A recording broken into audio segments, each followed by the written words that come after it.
여러분, 오늘은 신기한 걸 가져왔습니다. 모래에다가 팝콘. 아 뜨거!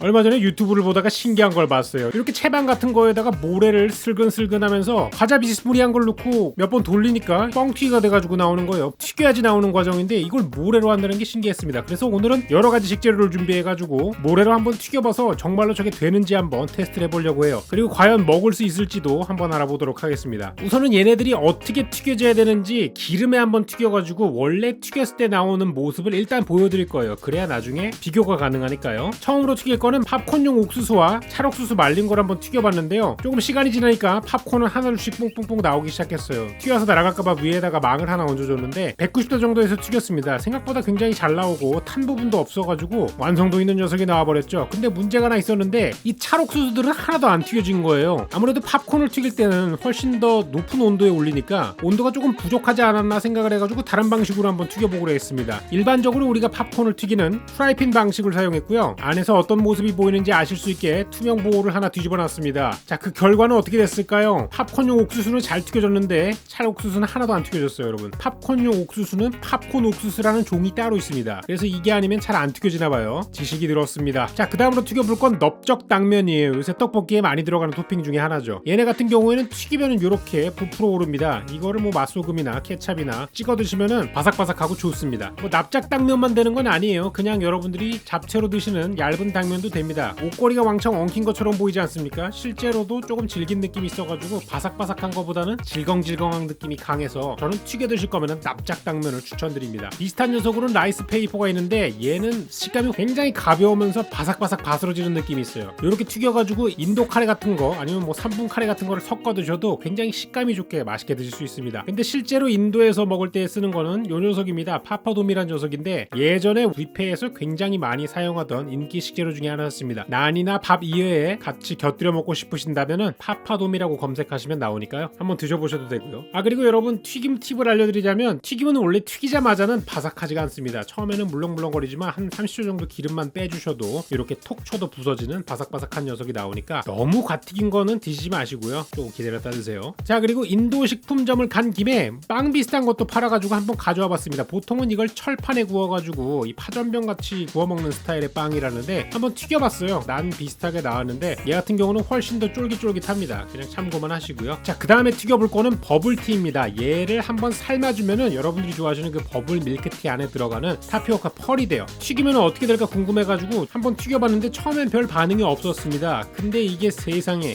오늘 튀긴 것 중에 가장 격렬한 반응을 보여주는 엄청난 녀석이에요. 실제로 이 녀석을 튀기는 과정 중에 매장에 있는 분들이 이걸 다 보시고 뭔가 떡류탄이 터지는 듯한 느낌을 받으셨다고 합니다. 기름도 더럽게 많이 텄어요. 진짜 먹으면 어떤 느낌이 나냐면 칸초 비슷한 느낌이 납니다. 근데 쫄깃쫄깃한 칸초요. 의외로 달콤한 간식으로는 먹기 나쁘지 않았어요. 망한 줄 알았는데 은은하게 달콤한 게 굉장히 좋더라고요. 미니 찹쌀 도넛 같은 느낌이었습니다. 자, 그 다음으로 튀기는 거, 예전에는 호프집 같은 데서 스파게티 튀겨가지고 많이 줬었거든요. 그래서 파스타도 한번 튀겨보려고 했습니다. 조개 모양의 꽁끼리에와 마카로니 한번 튀겨보려고 했는데요. 당면이나 이런 것들과는 달리 전혀 부푸는 게 없어가지고 조금 노잼이었습니다. 실망스럽지만 그냥 넘어가고요. 여러분들의 즐거움을 위해서 리액션이 좋은 녀석을 가져왔어요. 얘는 많은 팬들을 가지고 있는 알새우칩입니다. 굉장히 리액션이 좋죠. 빵빵 터집니다. 아주 조그만 녀석들이 부풀어 오르는 걸 보면은 굉장히 뿌듯한 느낌도 들거든요. 알새우칩 좋아하시는 분들은 이렇게 원재료로 튀겨서 드시면은 과자 사 먹는 가격의 5분의 1 정도로 잔뜩 만들어 드실 수 있어요. 뭐 기름값은 고려하지 않았습니다. 자, 근데 이 알새우칩 인도 버전도 있어가지고 한번 가져와 봤어요. 좀 전에 하얀 버전과는 달리 조금 더 새우가 갈아 들어간 느낌이긴 한데 부풀어 오르긴 부풀어 오릅니다. 근데 조금밖에 안 부풀어 올라가지고 조금 실망스러웠고요. 결과적으로 먹어봤는데 알새우칩보다는 단단한 느낌이 조금 강해요. 약간 그 바나나 튀긴 것 같은 그런 식감이 있어서 호불호가 좀 갈릴 것 같긴 합니다. 이건 약간 추억 보정이 들어간 건데 제가 어렸을 때는 문방구에서 이렇게 쥐포 같은 거 많이 튀겨주셨었거든요. 100원 정도에 팔았던 걸로 기억을 하는데 정말 세대가 여실히 드러나는 그런 소감이었습니다. 아무튼 맛있는 거는 시간이 지나도 변함없죠. 한번 드셔보세요. 자, 그리고 신기한 걸 하나 가져왔습니다. 얘는 한과를 찹쌀을 만들 때 쓰는 재료예요. 찹쌀 반대기라고 부르기도 하고 유과 바탕이라고 부르기도 합니다. 이걸 만드는 과정은 너무나 시간이 오래 걸리고 기술이 많이 필요해가지고 저는 그냥 인터넷에서 구입을 했어요. 얘를 튀기는 방식은 조금 복잡했습니다. 저는 지금 튀김 온도를 190도로 해놨는데 얘 같은 경우에는 기름을 따로 빼가지고 110도 정도로 낮춘 다음에 여기에서 불리는 과정을 먼저 해야 된다고 해요. 이게 왜 이렇게 귀찮은 작업이 돼야 되는지는 조금 이따가 보시면 아실 수 있어요. 불리다 보면 애가 조금씩 부풀어 오르거든요. 그리고 어느 정도 부풀어 올라가지고 약간 표면이 매끈매끈해졌을 때 요거를 높은 온도의 기름에다가 쫙 풀어주시면은 갑자기 이렇게 격렬한 반응을 일으키면서 후루룩 커집니다. 굉장하죠? 사실 이렇게 이쁘게 나올 거라고는 생각을 하지 못했거든요. 뭐 실제로 한과 장인들은 훨씬 더 예쁘게 튀기시긴 하지만 굉장한 초심자의 행운이 아니었나 싶습니다. 자, 그러면 왜 이렇게 불려주는 과정을 거쳐야 되냐? 불려주는 과정을 거치지 않으면 이렇게 튀겨집니다. 처음에 집어넣으면은 올라오긴 올라와요. 반응이 있긴 있는데 문제는 모양이 이쁘게 튀겨지지가 않습니다. 뭔가 혹부리 영감처럼 그냥 삐죽삐죽 튀어나와가지고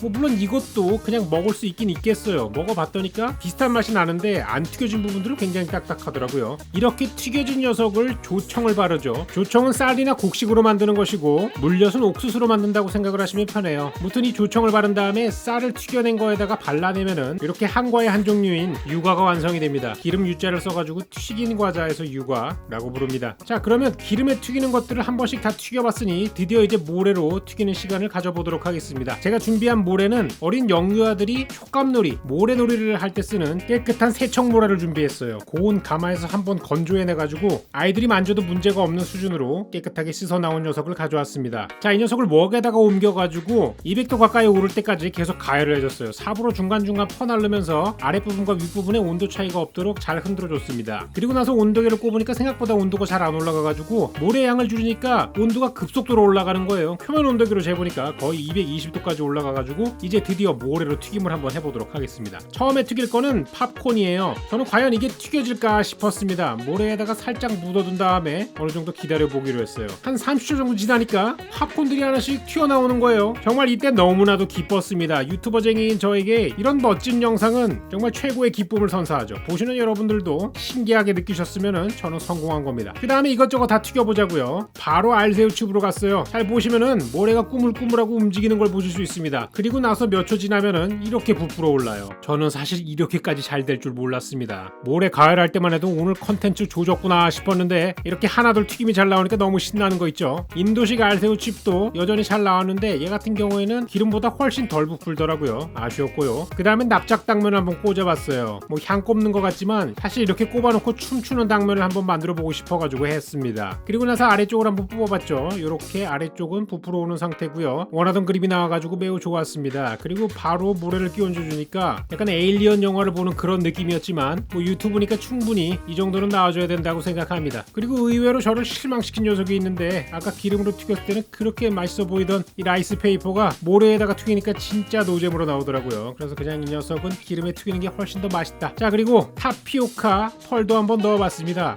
얘는 아까 기름을 튀겼던 게 맛있어가지고 좀 기대를 했는데 저는 이 장면에서 이거를 써도 되나라고 생각을 했습니다. 마치 고양이 화장실을 정리하는 그런 느낌이 들었거든요. 그리고 모래도 너무 많이 묻어가지고 얘는 좀 먹을 수가 없었습니다. 뭔가 수분기가 많은 녀석들은 모래에다가 튀기면 조금 에러인 것 같았어요. 자, 그리고 기름으로 튀겨가지고 괜찮게 나왔던 반대기도 한번 넣어봤습니다. 저는 요거는 과연 잘 될지 안 될지 의문이 있었는데요. 보시다시피 한번 불리고 해주지 않아가지고 무슨 척추뼈 같은 게 잔뜩 나왔습니다. 뭐 그래도 튀겨졌으니까 봐주도록 하자고요. 마지막으로 과연 이 모래로 고기를 굽는 것도 가능할까라는 생각이 들었어요. 우리나라 같은 경우에는 통돼지를 통으로 묻어가지고 요리를 하는 요리라던가 그런 것들이 있거든요. 이 인도식 모래 튀김을 접목시켜가지고 치킨을 만들 수 있을까라는 생각이 들어서 한번 튀겨봤습니다. 20분 정도 담궈놨는데 화석을 파헤치듯이 모래를 약간씩 쓸어내리다 보니까 아니 나름 노르스름한 녀석이 나온 거 아니에요. 전기고기 통닭 비슷한 녀석이 나와가지고 쾌재를 질렀습니다. 이 정도면 야 썸네일을 쓸 수 있겠다. 그냥 버릴 수 없으니까 한번 먹어보기로 했어요. 물론 이제 모래가 묻은 부분은 못 먹지만 안쪽에 이렇게 익은 부분들은 모래가 안 들어가 있기 때문에 속살을 한번 먹어보기로 했습니다. 생각보다 육즙이 굉장히 넘치는 걸 잘 보실 수가 있으실 거예요. 굉장히 퍽퍽하게 나올 줄 알았거든요. 근데 아무래도 모래 자체가 수분을 막 많이 흡수할 수 있는 성질이 아니다 보니까 수분은 빨리지가 않고 그대로 안쪽에 유지된 것 같아요. 닭가슴살도 굉장히 잘 찢겼고요. 촉촉하니 맛있었습니다. 근데 문제는 저 바삭바삭한 껍질 부분을 먹지 못하게 됐다는 거. 그게 조금 아쉬운 게 있었어요. 자, 그리고 마지막으로 인도에서는 실제로 이렇게 모래에 튀겨가지고 파는 장면이 나오는데요. 과자는 과연 먹을 수 있을까라는 생각이 들었습니다. 그래서 팝콘을 먹어봤는데 놀랍게도 모래가 거의 씹히지 않아요. 아예 씹히지 않는다는 건 거짓말인데 거의 씹히지 않았습니다. 그러니까 잘 털어주면은 의외로 먹을 만한 게 나온다는 거고 200도 넘게 가열을 해가지고 웬만한 균들은 다 죽었을 거라고 생각을 하고 먹는 거겠죠. 무튼 오늘도 긴 영상 시청해주셔서 감사하고요. 모래로 만든 튀김 가능했습니다. 전 다음 시간에 좀 더 재밌는 영상으로 다시 찾아오도록 할게요.